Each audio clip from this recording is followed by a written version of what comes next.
Hi, I'm Tasha Champion, a 4-year triple negative breast cancer survivor.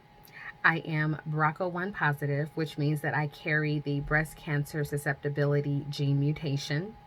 And I am also a 2018 Voices of Hope honoree.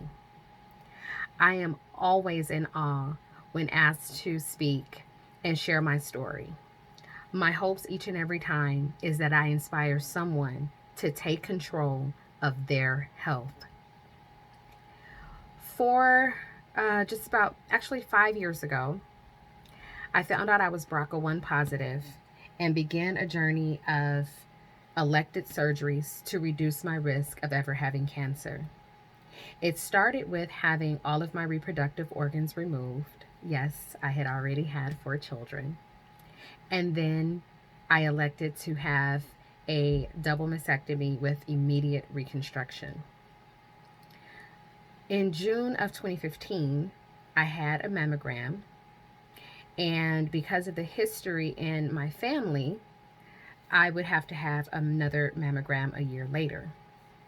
Well, because I was BRCA1 positive and elected to have the surgeries, I ended up finding out during the surgery that cancer was already growing in my body. Had it not been for me being BRCA1 positive, I would not have had another mammogram for another 6 months. Being that I was diagnosed with the most aggressive breast cancer, I likely wouldn't be here today sharing my story.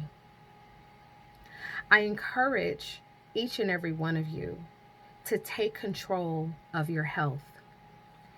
The power is in your hands to know if you feel something in your body that doesn't feel right, get it checked out. If you seem like you're not yourself for more than a couple of days, get it checked out. If you're having constant headaches and you normally don't suffer from migraines or headaches, get it checked out. You are so important, you are so valuable, you are so needed, and you are so loved. You have people around you that are counting on you to take control of your health. With the American Cancer Society, all those affected by cancer are able to receive a multitude of services. I was unaware of all the things the American Cancer Society did at the time of my diagnosis, as well as during the treatments and surgeries. I would find out almost a year later just how important the American Cancer Society is. When we bring everyone together for Relay, we are celebrating our survivors. We are celebrating those that are thriving. We are celebrating and honoring those who have transitioned on. We relay as we continue to fight for a cure. We relay so that we can go to state capitals and fight for better laws about products that actually cause cancer. When we relay, we show a survivor, we show someone currently diagnosed, we show the family members and caregivers. There are people here that care.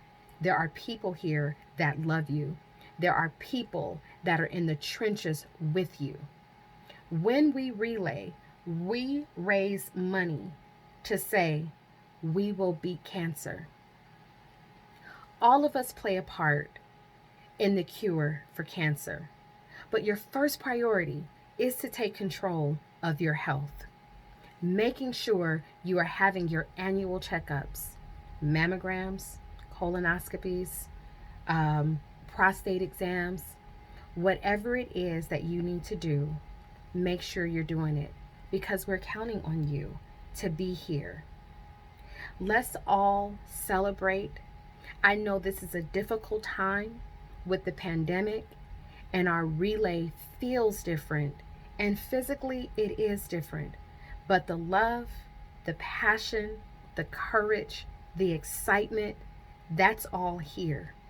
And we have a responsibility to show those that are currently diagnosed that regardless of this pandemic, we are here for you. We are still celebrating your fight. We have put on our boxing gloves to fight with you. We are opening our arms to hug on you. We are loving on your caregivers. We are giving you guys the strength. So let's rally together. Let's do everything that we can to make sure that the pandemic does not stop what we come here every year to do. Let's cheer it up for everyone that's celebrating life, for everyone that is fighting, for everyone that is a caregiver. We honor you, we love you, we relay for you.